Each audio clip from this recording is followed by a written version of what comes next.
friends. Welcome to Life Mastery TV, your source for inspiration, empowerment, and fulfillment.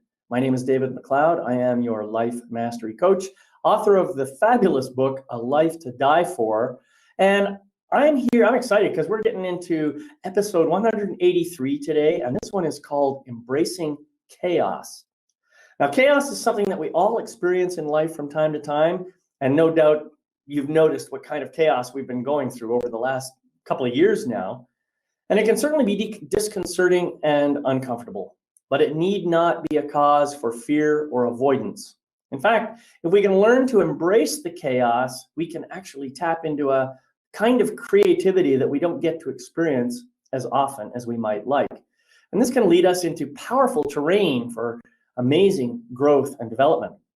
Now imagine being inspired to harness the power of chaos in your life so as to step more fully into your natural, authentic leadership.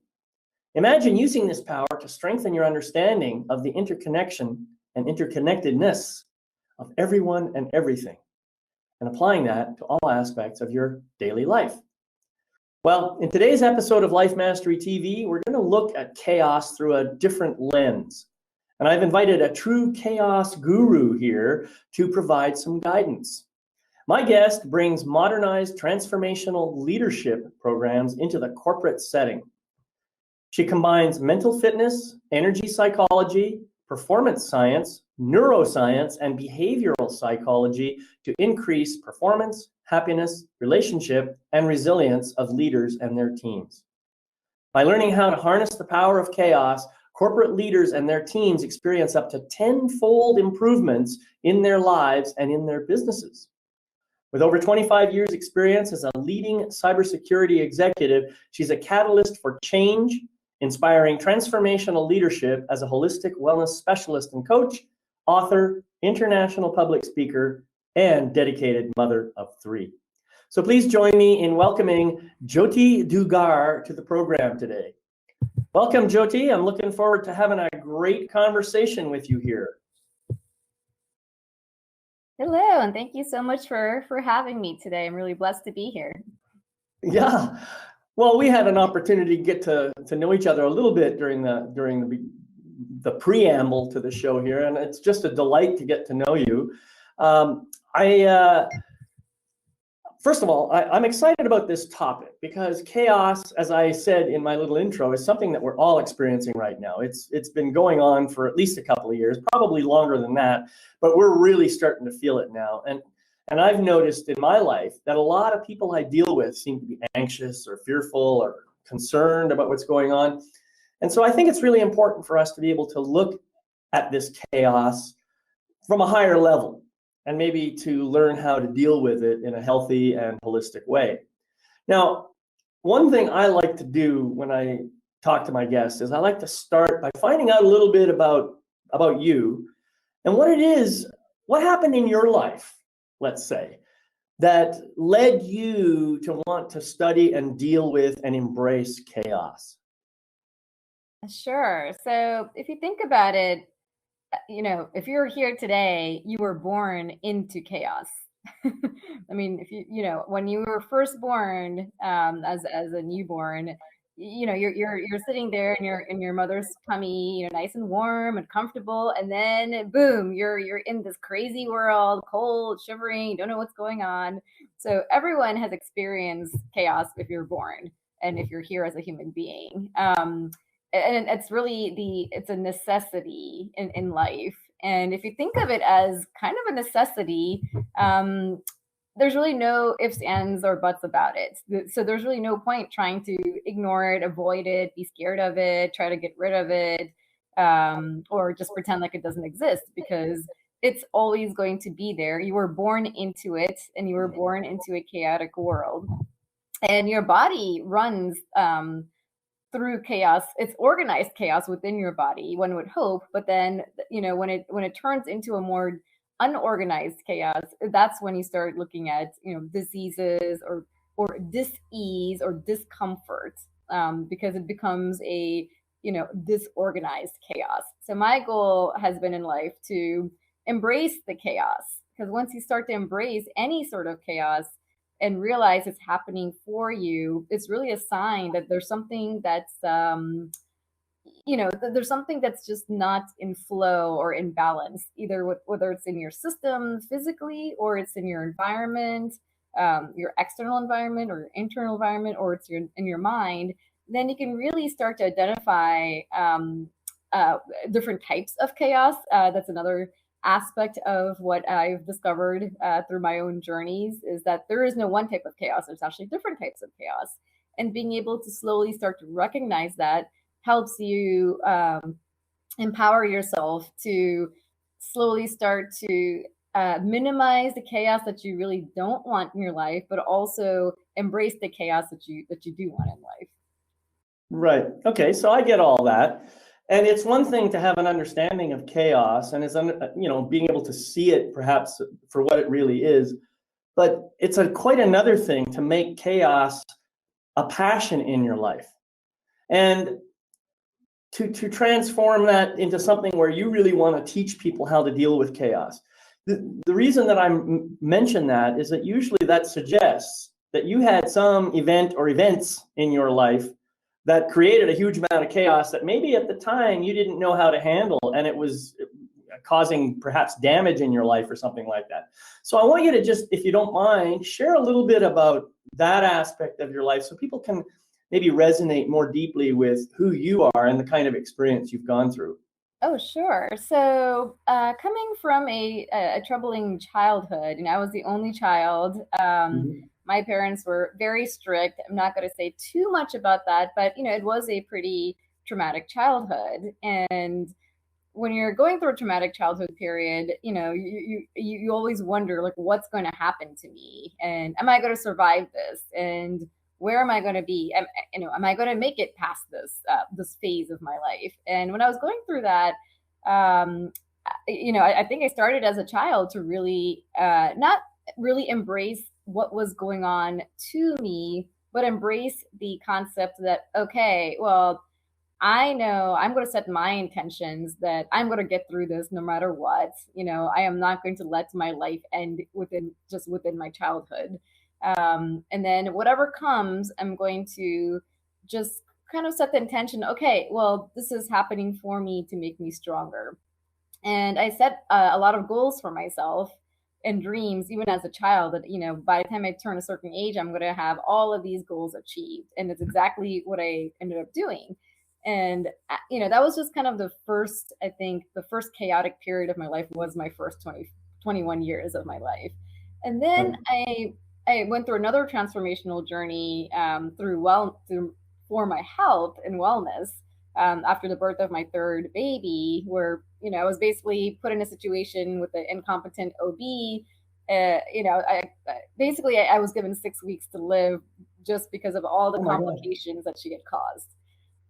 So that was yet another journey that I had to overcome and thrive from, to have a completely different take on life and on my health and wellness.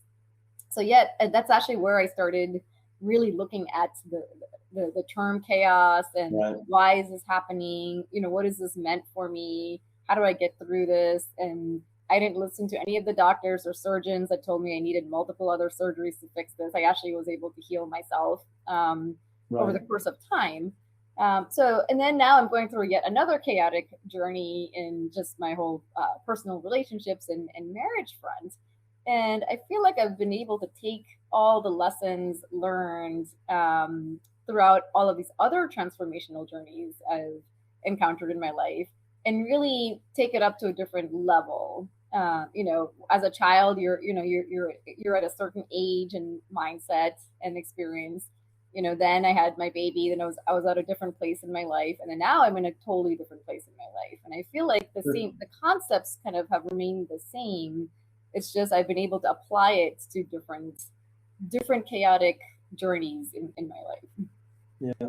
Well, thank you for sharing that, and I'm sure glad you managed to survive whatever that was that OB did. That's pretty amazing that you go from I got 6 weeks to live to transforming your life into basically a shining example of how we can all learn to deal with whatever life faces us or life brings to us. So thank you for sharing that. Yeah, and it's another thing I wanted to point out is, it's funny, I hear a lot of people, in fact, almost everyone I talk to at one point or another talks a little bit about dysfunctional childhood. Even the people who claim to have had a really fabulous childhood, they can talk about areas of their life where it was dysfunctional, where they were maybe given the kinds of messages that held them back from being the fully expressed beings they could be, and so forth. So we all go through that, and I'm just fascinated that almost every person I talk to has had that kind of experience. And I wonder what we can do as parents to do a better job encouraging our children. I mean, protecting them, keeping them safe, but not holding them back so much so that 20 years from now, they're going to say, we were the cause of their dysfunction, Yeah, that's a great point, because there is a fine line between being protective and just overbearingly protective, that you're actually setting them up for failure. Exactly. Which is what I feel had happened, especially if you're coming from a culture that is very overprotective of their children, especially females. I think they're doing it with a good intention, but at the end of the day, they're actually setting their kids up for failure, because they're not teaching them these life lessons. Hey, this, you got to watch out for this. You got to protect your finances. Like, don't let somebody else like run your life for you, or Right. and I feel like but I think it had to happen that way, which is why I always feel like whatever chaos is happening in your life, you have to try to embrace it, because it's happening for a reason. You put too much trust in the person, and then they end up backstabbing you, and then you kind of, most people retract, like, okay, we're never going to trust anyone ever again. But that's exactly. not the lesson. That's right. Yeah. The lesson is, okay, well, you should not put all your trust in the person, because then you're basically giving them all of your own internal power. So I think by embracing the chaos, you're also embracing your own internal power and your own authenticity, that you should be free to be whoever you are, not feel like you have to abide by all of these restraints and controls and culture and parents and restrictions, right. and, all that kind of stuff. So I guess that's where we talk about organized chaos versus and well, what I think is another interesting point here, as I'm listening to you speak, it occurs to me that if somebody were to look at your life from the outside, they might not see chaos at all, or they might see something quite different and not necessarily categorize it as chaos. Whereas you, being immersed in the details of your life, might feel it internally or in some other way as chaos. And I would say that's probably the same. You could look at my life and say, that he looks like a pretty altogether guy, but maybe you don't know the details down in the nitty gritty. Right. So this idea of chaos can be a matter of perspective. It can be a matter of a point of view and how we look at things. So the question I want to ask you is there a way we can define chaos so that most people will agree that that's kind of what it means? Have you got a definition like that? So, as I said in the beginning, I feel like there's different types of chaos. Sure. And chaos just means that something is out of balance, really. That's how I look at it. Interesting. If everything was in balance, then you're at this kind of a calm, peace of mind type of state, and Sure. Everything's flowing, gelling, working together, even if there's differences within your body. Like, all of your organs and your whole, all of these systems, they're doing different things and in a very different way, but then they're all kind of still gelling and working together to have more organized chaos. Now, what happens when there's disruptive chaos is just something goes off balance. You hurt your right knee, and then now your left knee is having to compromise for it. And then now your hips start hurting because you're putting too much pressure on one leg, and then your back starts hurting. So then one thing leads to another, right. And your whole body is hurting.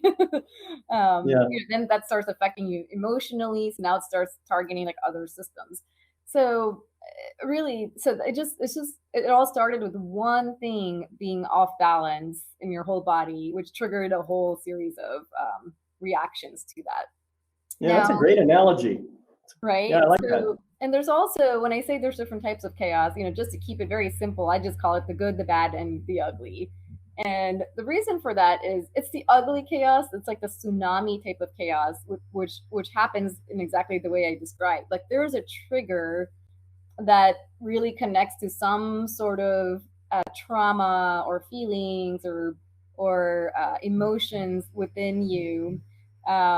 Just like a tsunami, right? Something triggers this effect in the water. Like there's an earthquake or there's some sort of disruption in the water underneath, like all the way at the deep level. So when that gets triggered, that's what causes you to, okay, you're building up some negative emotions here, or not so positive emotions. And then if you're not able to really take a look at that very quickly and be like, oh, why am I feeling this way? Why is this triggering some negative emotions in me? If you don't do that quickly, you basically just tend to just, put it all out there on the person that's triggering that. Right. And that person could have just said something very simple, like, oh, hey, I guess the dishes aren't washed. Very simple statement, probably not blaming you at all. They're just making a statement, but you're like, what? What do you mean dishes aren't washed? Are you blaming me? So, and really, the dishes are like the last thing to do with it. Like, but it triggered some sort of feeling within you that maybe when you're a child, you were blamed all the time for not doing things, or exactly, things, that you haven't resolved that. So that's really the focus is to try to resolve the tsunami chaos so that we can slowly start to limit that kind of chaos. But then there is also other kinds of chaos. There's the bad and the good. The bad is usually what I call like a riptide effect type of chaos, where you don't really see it. You're not even aware of it, but there are energetic factors that are affecting you on a daily basis that you're not even aware of, just like a riptide, until you're actually submersed into it. And just a really quick example is like feng shui. So let's say you're looking for a relationship to manifest, and then here you are in your bedroom, you have this beautiful picture of a desert with one lonely tree on it. So, you can kind of imagine the energy that picture is bringing to your bedroom. It's not one of love or companionship or, two people. It's one of loneliness. And one of loneliness. And you wonder, like, oh, it's just a picture, like nothing to do with it. But everything carries an energy to it. I mean, your clothes carry an energy. There's so many different aspects to the bad energy chaos that most people don't recognize because they're not really aware of all of these factors. And that's probably the hardest one to identify. But once you identify it, it's very quick and easy fixes, which is great. Okay, just change the picture and then put, a picture of 2 lovebirds or some sort of statue that represents like unity and love. And that'll automatically start inviting in more positive energy. So it's quick fixes. And then there's the good chaos. This is the type of chaos that I say like you really should invite in. This is like what I call the surfer board chaos. So if you're a surfer riding the waves of the ocean, you have that adrenaline going, but there's still, you could see like the shore, you can see all these waves coming in that you want to ride on, but you still have a sense of fear because anything could happen. Just because you're a surfer doesn't mean you know exactly what you're doing and you know exactly how things are going to go. You don't know what's going to happen. Maybe you'll get overwhelmed by the wave. Maybe it's too big for you to handle. Maybe there's a shark nearby. Anything could happen, but you still do it anyway. And that's the type of chaos that you want to invite in. This is the type of chaos that you sometimes face when you're about to go to a big meeting, or you've always really wanted to land a TED talk, and you finally do, but then you start kind of backtracking, like, oh, I don't know, maybe I shouldn't do it, and I don't know why I got this. This is just a fluke, and you start really having those self-worth type of issues. But that's really the sign that, okay, this is the chaos you want to invite in, because that's the right thing to do. It's happening for you. There's a sense of fear. You don't know how it's going to go, but you should do it anyway and invite that in. That's great. It's interesting how you associate fear with the good chaos. I imagine fear comes up with other forms of chaos as well. I mean, if I'm caught in a tsunami, I'm probably going to be pretty afraid. If I'm caught in a riptide, I probably am going to be pretty afraid too. So fear seems to be an element that's common in chaos, and yet what I've learned about fear is that 99% of our fears are completely irrational and unreal anyway. And more often than not, if we just take a pause and kind of connect back to our groundedness, we'll realize, oh, what am I really afraid of? Well, I guess I'm afraid of your judgment or something like that. And the truth is, you're probably not really judging me anyway. You know, you might be, but that's just my imagination going crazy. And if I let my imagination, if I regain control of my imagination and just allow myself to step into whatever it is I'm trying to do, that fear will just kind of dissolve on its own. And I think that's what you're kind of talking about here.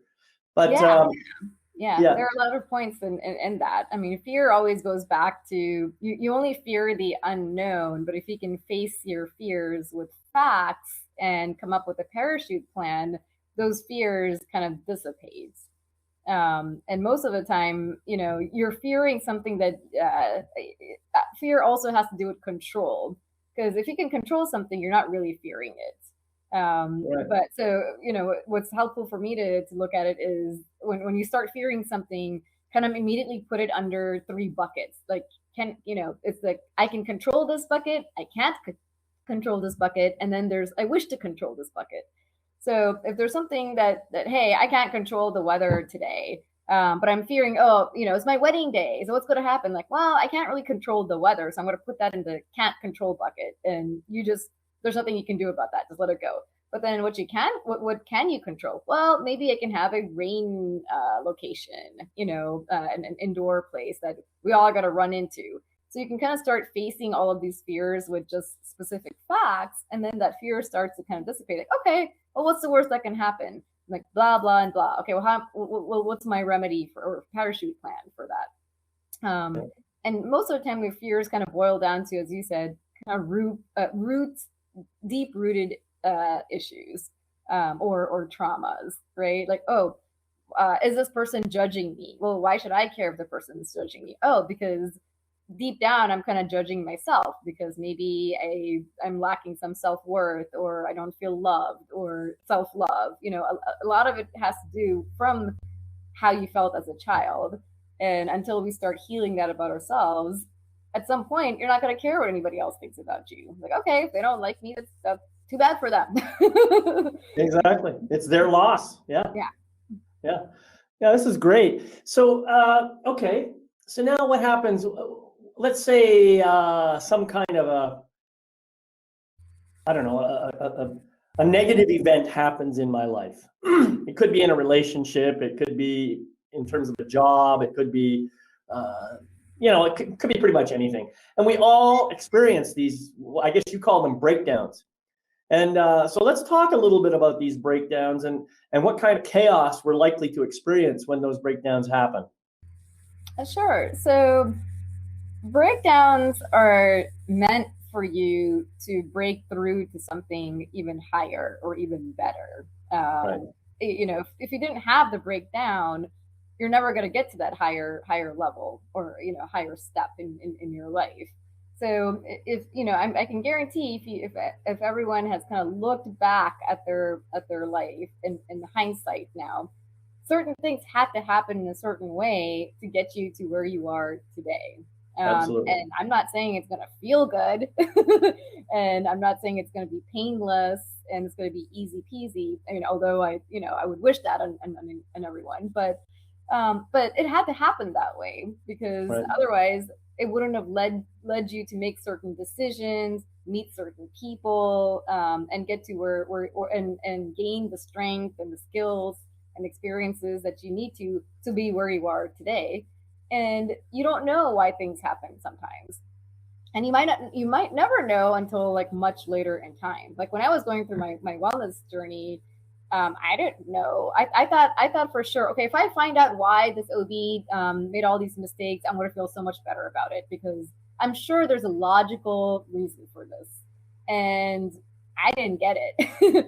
I mean, the OB basically said, she forgot what she did, and maybe the table was turned, or maybe the knife just ran by itself. I mean, I got the most bizarre reasoning from her, and literally it made me feel worse. I was like, oh my gosh, so there's no reason for this. But now when I look back at it, I mean, this my youngest is 4 now, or 4.5. I'm like, oh my gosh, like I would not take that journey back for any reason, because I've met so many wonderful. I probably wouldn't be on the show today if it weren't for that journey. I would have no concept of chaos, or thriving in the chaos, or natural and holistic wellness, overall wellness, for me, how to heal yourself naturally. So when I look back at it, I met so many amazing natural therapists and doctors and specialists out there, and just a whole new way of being that I can now help my kids and others with, also living in this way. So if that didn't happen, I would not be where I am today. And I could also say the same thing for my childhood. I used to do a lot of blaming my parents, like, oh, if my parents weren't that way, then I could be, at a different state. But then, like, well, what could I?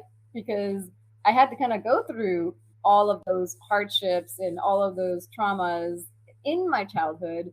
Not that I thank them for the trauma, but I do thank them for just kind of being who they are and doing the best they could at that point in time with the skill sets that they had. Because I kind of had to learn to be independent. I had to learn to just have trust and faith within myself and a higher power, the universe, or whatever I believed in at the time, to get me through all of those years on my own, which really gave me the strength to carry on for the rest of my life. And now, as I navigate every other challenge and chaos, I know that I'm not codependent on somebody else to take care of that for me, because I know I can do it, on my own. Right.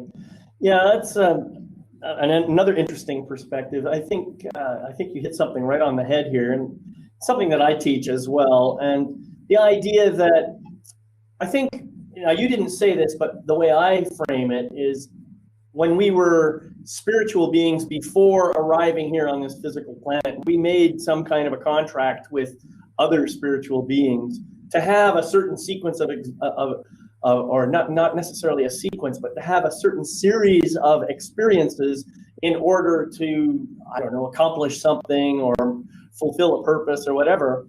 And some of these spiritual beings came into the physical world with us, maybe not at the same time, maybe not in the same place, but they joined us for the journey.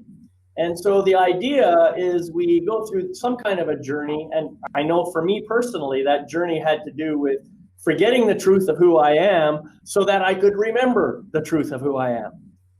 Now, that sounds like a very, very simple journey, but I'll tell you, it took me 40 years to get to the place where I started the remembering process.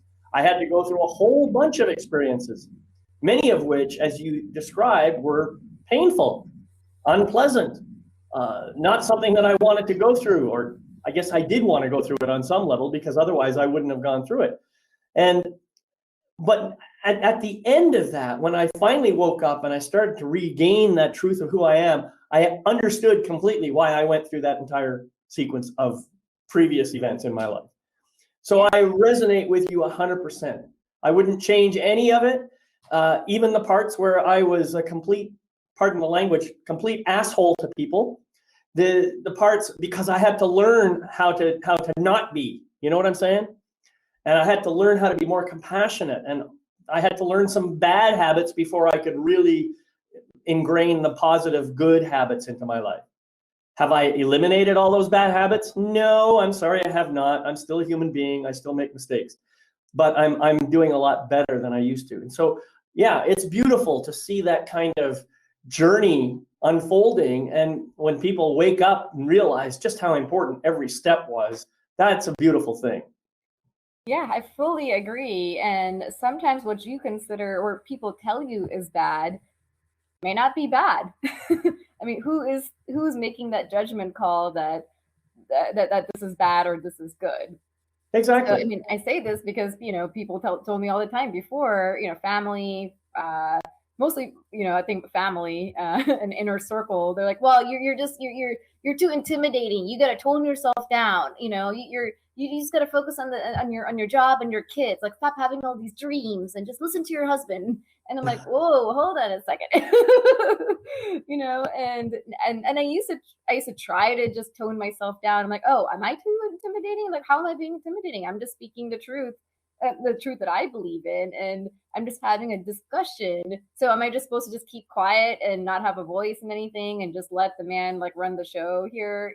But that's not who I am, and I feel like I'm not doing truth to myself.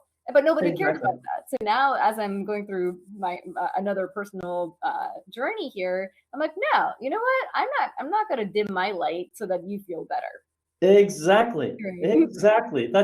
Isn't it interesting how people who maybe they say you're intimidating. They don't say I'm afraid of you. Right. They Right. don't speak the truth. They try and project their understanding onto you as if it's your fault that they feel this way.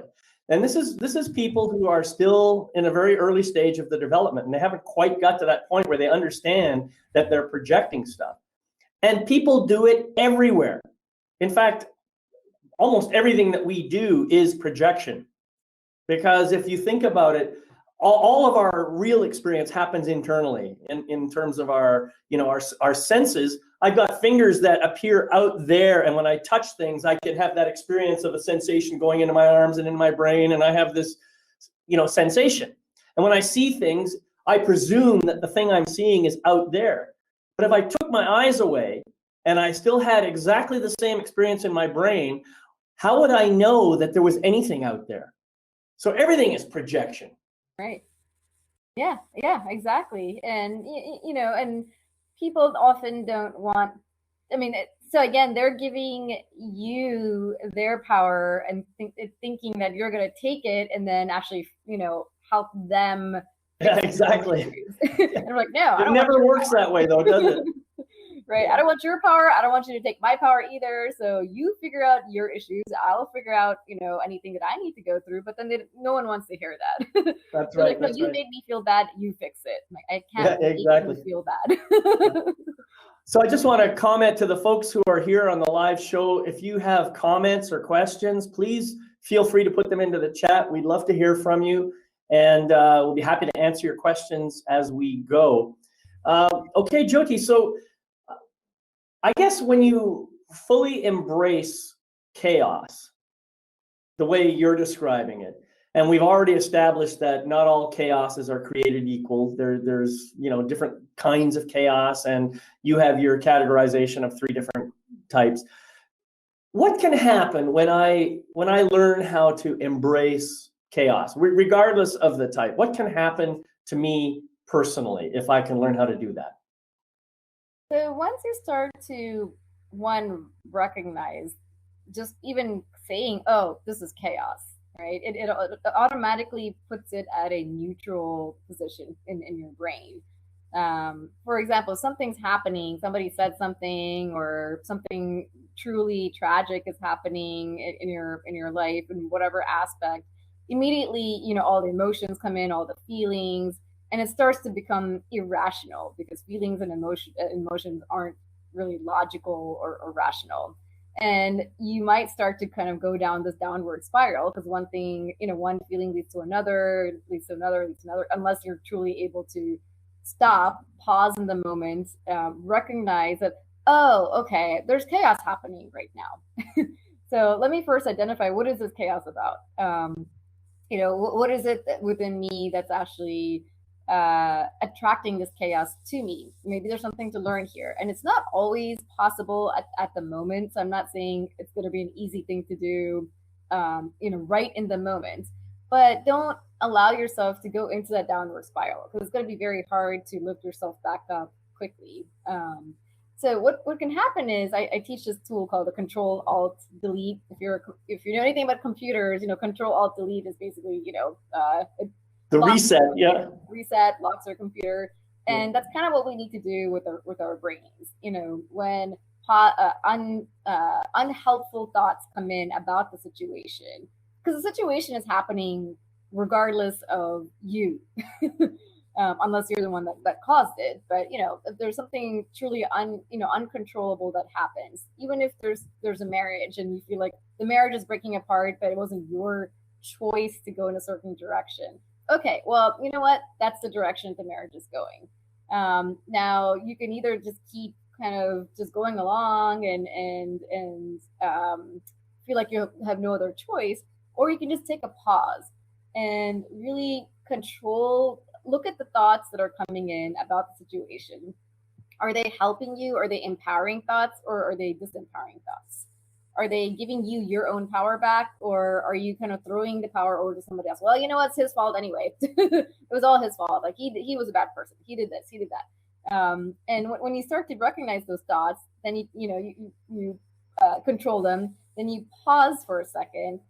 Is there a way you can convert those to make them into more empowering thoughts? If yes, okay, great. Change the story in your head, and then move forward. If you can't, then just delete that thought and then move forward. And it sounds very hard and to do and complicated, but it's actually, once you start doing it, it becomes just kind of snap of fingers.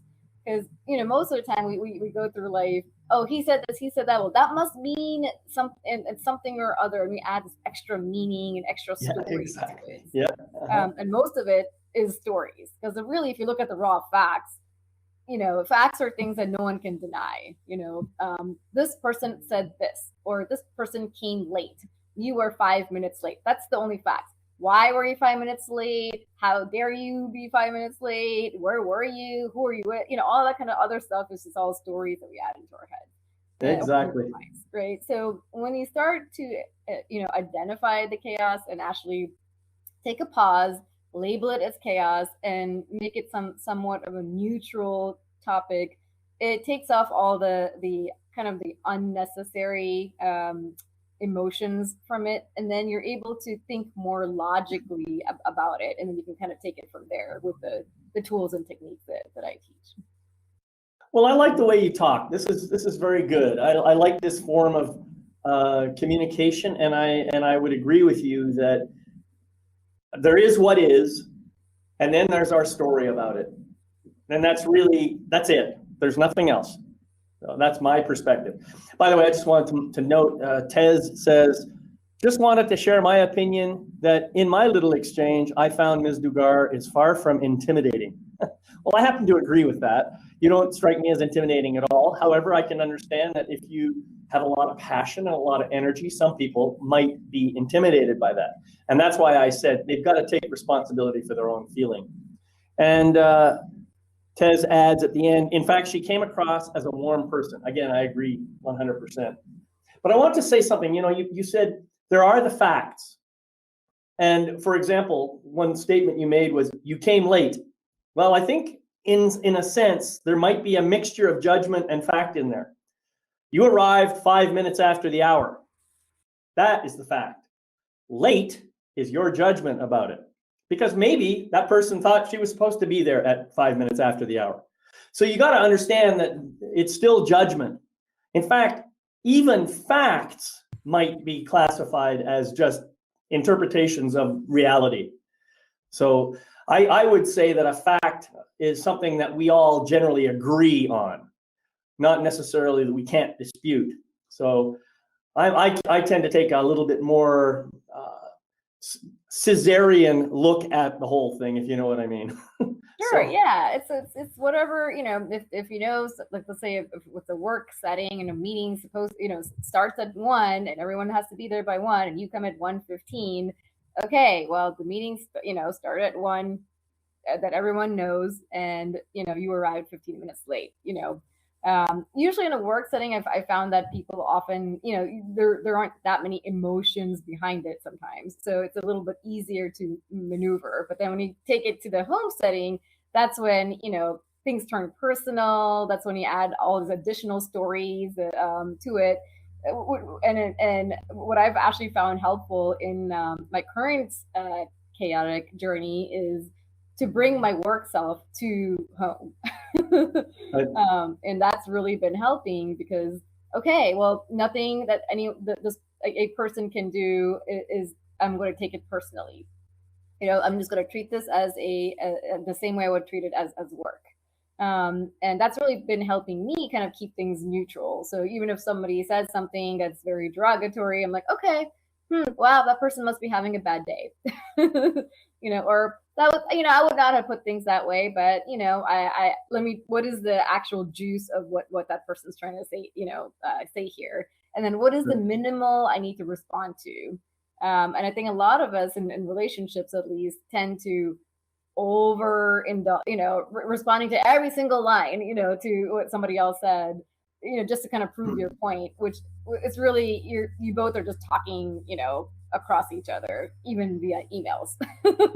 Sure. So I have found just keeping it simple, always coming from some sort of empathetic angle, even if you don't really feel empathy for the person, just saying, okay, I understand your point.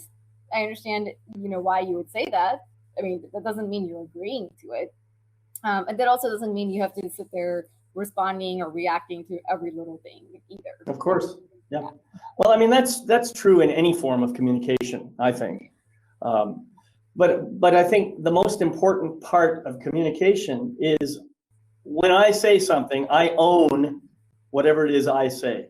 And I don't try and pretend that it's you causing me to do something like that. I have to take ownership and I have to make my own choices.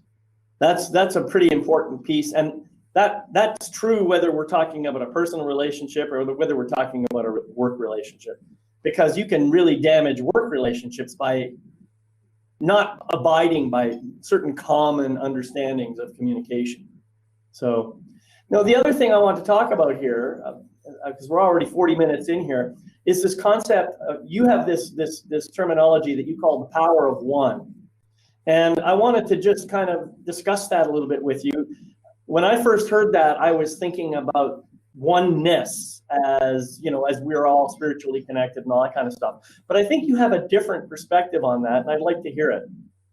Sure. So, as you know about my personal journeys that I've discussed today, I always felt like I had to take responsibility for myself, no matter what the situation was. And Right. The power was within myself to get myself either out of the situation or manage the situation well enough so I can, not just survive it, but thrive it. So again, going back to my childhood, I was the only person that can kind of, survive that on my own. My dad tried his best, but again, it all came down to me. Okay, what do I want to do about this? I was a child. I think I probably started thinking this way maybe when I was 7 or 9. I'm like, okay, you know what? I feel like me and my connection to a higher power, whether it's spiritual, universe, God, whatever you want to call it, that's all I have. So I'm just going to take that and ride through my life with just that, because the power is within me. And I feel like I had to do that with my wellness journey too, because everyone thought I was crazy. Like, okay, the doctors are giving you 6 weeks to live, so you better just get the surgeries. I'm like, nope, why would I go back to these doctors that put me in this position to begin with and get more invasive surgeries that this should have never happened the way it did. This is my 3rd C-section. I know all about C-sections, and I'm not going to do that. So I'm going to look for other ways, because something tells me, so I believe like you have your intuition, and a lot of your internal power relies within your own intuition and your ability to listen to it. And I do believe that when you're a child, you tend to listen to more of your intuition, which is why children don't go to certain adults. Like they're very wary. Like I don't know, like I don't feel that connection there. But then as parents, we're like forcing, like no, that's your uncle. Go give him a hug. You have to give him a hug, otherwise you're rude.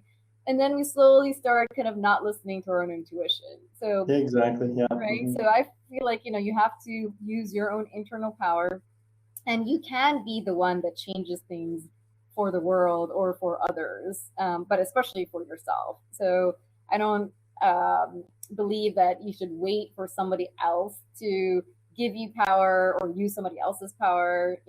There's always support systems that you should rely on for any sort of support that you need, but don't give them the power to change something, within you. So I think the power lies within you. And once you start making those changes, you will automatically notice that everything in your world starts to change as well. Like people start to change, your relationships change. People might leave your circle, which is a positive thing. I don't think of it as a negative thing, because as you change, everything will start to change around you, whether it's people, work, things, situations, environments, energy. But then you kind of have to release that in order to invite in what's even better for you. Right. Well, and it's kind of hearkening back to what you said at the beginning, where sometimes people will say to you, you are intimidating. You are dimming my light by shining so bright, or something like that. Well, if you listen to people like that and, say, and start questioning yourself, as you pointed out, you may indeed start dimming your own light. You may indeed start hiding out more. And that doesn't serve the world at all. And so maybe what needs to happen is you just go ahead and continue shining your light and saying, well, thank you for that feedback. I understand that you have that perspective, and maybe there's an opportunity for you to do some growth here, because I would love to have you shine brighter, And Meanwhile, exactly what you said, if they don't like it, then they're going to move on, and they're going to say, okay, I guess this person's not my friend anymore, Right. And also, the best response you can give to people like that is thank you, because they're just showing you what they have inside them. Exactly. So It has nothing to do with you. So obviously, it's very obvious that they don't feel good about themselves. Okay, well, thank you, because that just shows to me who you are. It has nothing to do with who I am. And I feel bad, for you. I have a lot of empathy for you. And I hope, you can only hope that person gets the help that they need to feel better about themselves. And a lot of times that itself comes across as, I wouldn't say intimidating, but, I've even had to do this with just close relatives. They're like, well, this happened to you because of this reason. Is because you're like this and you're like that, and you kind of caused this for yourself. Blah, blah, blah. I'm like, oh, okay, thank you, and that's it. And, yeah, right. Topic. I'm done here. Well, you said something here I think that's very, very important, and I think it's easy to slide past this, and I think that people ought to learn it. When anybody says anything to you about you, they are merely reflecting their own perspective. It is really all about them. And that's why I think I agree with you. Saying thank you can be so powerful, because they are revealing something about themselves that they might not otherwise have done.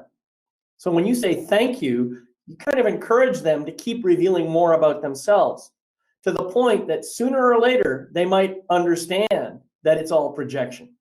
And they will recognize that what they're doing is they're talking about themselves, even though they still think they're talking about you. Yes, and also, your goal is to not hope that they learn or evolve themselves at all. Your goal is like, okay, well, the more they keep saying these types of things, and reveal more of them to you, again, the power is within you. You can make that choice. Okay, you know what? This person and I are in completely different wavelengths. So what do I want to do about this? Do I want to limit my interactions with them? Do I release them because, this is not serving, any a higher purpose for either of us? So really, again, the power comes back to you. What do you want to do about it? You don't have to keep arguing with this person, or you don't have to keep exactly. Tell that person, no, you're wrong. But, at the end of the day, okay, well, hey, just start slowly, releasing them from your inner circle of trust. And sometimes you can't. It's hard to do, but it's also sometimes you're in a position where you can't completely release them. right? Let's say if it's your parents and you do want to have some sort of relationship with your parents, or you want them to have a relationship with your kids. So you can't just be like, okay, you know what, I am divorcing my parents and they're out of here. Although that is a choice, but maybe I found what's been helpful for my own journey was to understand, well, you know what, given the skill set that they have and their own experiences and their own journeys and all the cultural values and everything that they want to conform to, this is who they are, and it's not my job to change who they are. It's up to them to learn their own lessons in this life and figure that out for themselves. But the best thing I can do is help them feel better about themselves in a way that doesn't affect me as much. And the way I figured this out, how to do that, is I'm not sure. I mean, this is probably going to be very controversial, but there's the art of stroking the ego. And I used to think of it as a bad thing to do. And it can be a bad thing to do if you're doing it to manipulate others or with a negative intention. But if you're doing it to just help them feel better about themselves so that they can, slowly start to evolve themselves, regardless of you, because they're looking at you. Because the people that project all these things onto you, they kind of want you to fix them instead of taking the responsibility on their own. So by kind of helping them realize their own potential and helping them realize like what they're already good at, it just kind of it helps them really look at themselves and feel good about at least some parts of them. And then they start leaving you alone more so. Yeah. Well, so something you said just struck me, and I just want to give voice to it. You may want to have a relationship with a particular person who doesn't want to have a relationship with you. Obviously, one of you has to, you have to let it go. You have to let it go. You cannot force a relationship that isn't going to be, even if it's with a close relative. And I've been going through this challenge myself. My daughter has chosen, for her own personal reasons, not to talk to me anymore. And it's been a couple of years now. And I tried reaching out a few times, but I finally said, okay, I have to pass. I have to let this go, even though it's painful. Even though it hurts my heart not to have a connection with my daughter and my grandkids, this is her choice right now. This is part of her journey, and it's not up to me to interfere in any way. So as hard as that is, sometimes you got to just let go. Yeah, I completely agree. And one way of looking at that is you could still let go, and you can still show that you're still there for her and you still love her, without, I'm not sure why she doesn't want to have that relationship, but I'm coming from the opposite angle where, between me and my parents, and then between the grandkids and my parents, it's like, yeah, it would be very easy for me to be like, okay, you know what, I'm just going to cut the cords on this and there isn't going to be a relationship, because that would be much easier to deal with.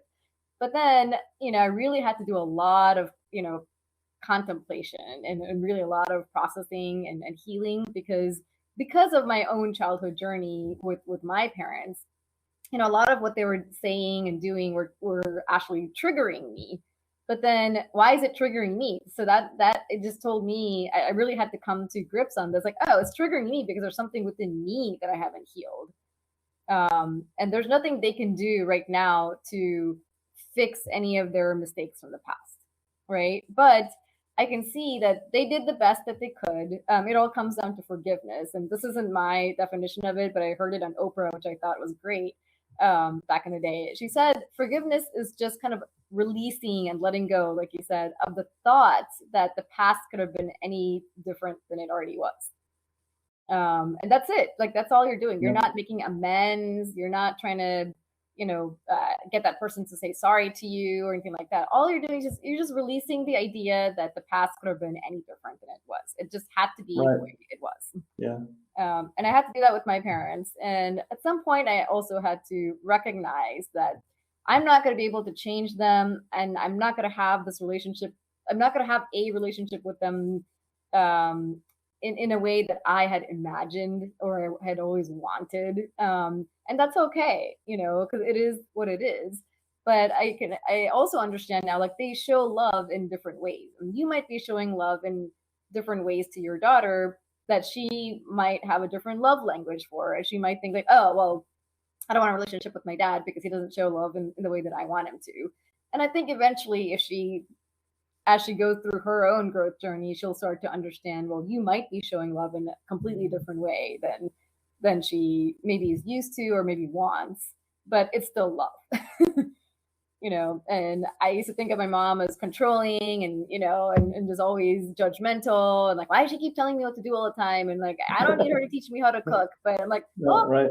she just wants to feel needed and she just wants to feel wanted. And she feels like by kind of giving advice where I don't really need it, that's how she's showing her love, right? I love you. That's why I'm telling you these things. I'm like, okay, Right. well, I will soak in your love. I will be open to receiving the love part of it and keep the advice part, in the trash bin in my mind.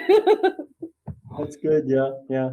So before we're getting close to the end here, but I want to make sure we touch on this topic of how chaos affects men and women either the same or differently. I'd like to have you maybe just discuss that a little bit. Sure. So men and women are wired differently from the get-go. It's just, there's so many books and scientific articles written on this. And the way that chaos affects you, chaos is chaos. So it affects everyone. But the way that men and women might be looking at it can be different, and how we process it and what we do with it. Because women are naturally wired to be more collaborative, like work with people, like talk to people about what's going on in their lives, and really kind of formulate a joint decision. Men are kind of wired, okay, you're like single focus. Okay, I have this chaos going on in my life in this one particular situation, and then men tend to get really deeply concentrating until the chaos is completely done and released, because then they feel like, okay, done, I'm completely close this out, like we're done with this. And what I suggest in my programs to men especially is like, well, yes, that's great for the little chaos topics. Some minor thing comes, okay, yeah, you're able to get it done and then fix it and move on. But sometimes it's the larger situations, and you can't just fix and move on. So those are the times that you really want to allow yourself to kind of step away from that tunnel vision, or remove yourself from being buried like deep into that well, because once you do that, you're kind of blocking off all this other channels and emotions, because you don't want to be disturbed until this particular phase is done. So you might want to kind of piecemeal that out, especially if you're in if you have family and if you're married and the chaos is in a different aspect of your life. And for women, they tend to want to talk about the chaos all the time, right? If something's happening in your life, you want to keep talking about it, because most women, that's how they process the information, and it's almost therapeutic for them. So my suggestion to them is okay, well, it depends on who you're talking to. If you're talking to other women that's part of your support group, that's great, because they can help you air things out. But if you're talking to another man, they probably don't want to be hearing about the same chaos like every day, because they just want you to fix it and problem solve it and move on. So again, it really kind of boils down to the wiring between men and women, so which is a totally different topic. But we approach it a little bit in the program to just to help women, because I tend to do the same thing. I keep wanting to keep talking about it, but the chaos still exists, right? Especially if it's going to be a long-term process. So either you have to prep, who you're talking to. Hey, I'm just talking about it. I'm not expecting you to problem solve here. And, I just want to kind of air it out, so it's out of like my system. So I think having a pre-frame and then a closing frame is sometimes helpful. It's funny. I find personally that I tend to avoid using the men and women dichotomy, or even male and female dichotomy, because what I have noticed in my life is while the masculine energy tends to show up in a particular way and the feminine energy tends to show up in a complementary way, both men and women embrace masculine and feminine energies at different times in their lives. And so what I guess the way I like to look at it is finding the balance between the masculine and the feminine rather than talking about gender or whether you're a man or a woman or whether you're male or female or any of that stuff. Does that make sense? Does that resonate for you? So yeah, I agree that everyone has a masculine and feminine parts to them. You were born having a masculine and feminine part, but then if you're a man, your predominant sense is the male wiring, and if you're exactly female, you're predominantly wired to, or innately wired to have that feminine wiring. But again, like you said, what ends up happening is, if you're born a female and you've really had to put on a masculine mask your whole life just because you couldn't be in your feminine and feel safe and secure. So then you have basically been groomed and cultured to take on the role of the masculine. Until one day you start to decide, okay, you know what, I need to go back to being more of a balance. And exactly. Right. Yeah. Right. So I think this is really, we're not talking about changing gender or anything like that. We're just talking about finding the balance of the energies within our existing framework. Right. Wow, this has been an amazing conversation, Jothi. I want to thank you so much for being here. And before we close out, I want to just say, do you have any final words that you'd like to say before, and anything you'd like to offer, any advice or anything like that? Sure.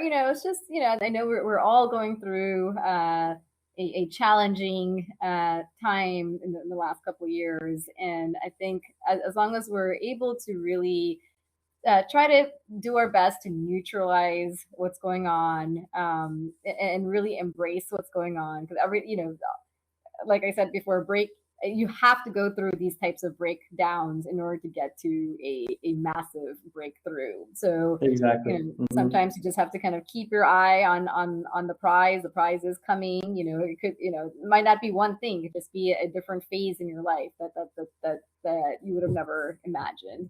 And on my website, I have my books are there. I have multiple books, and then there's also free resources and free guides that I offer. So if you just go to jothidugar.com, /resources, you can find plenty of materials. Or if you do /books, that's where all my books are.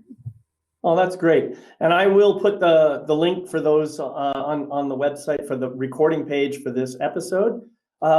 Well, thank you again, Jothi. It's been just a real pleasure sharing space with you. I really resonate with a lot of what you were saying, and yeah, it was fun, a lot of fun. Thank you. Thank you for the opportunity. Yeah, it's been great. And I want to thank you all for being here for the live presentation, and also if you happen to be watching the playback, just thank you for watching. Remember, you can catch the recordings of this and every other show that I've done on my website at lifemasterytv.com, life-mastery-tv.com. I truly hope you enjoyed this presentation. In a couple of hours, you're probably going to receive an email from Learn It Live to, thank you for participating. Please leave a review if you can. That really helps to spread the word, and it also, it makes me feel good knowing that people are actually taking the time to review. And finally, I'd like to remind you to practice the Life Mastery mantra on a regular basis. And it goes like this: I gratefully forgive the imperfect being I have been in the past. I gratefully accept the magnificent being I am right now. I gratefully welcome the evolved being I am becoming in each new moment.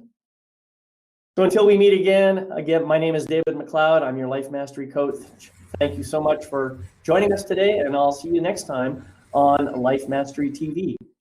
Bye-bye for now.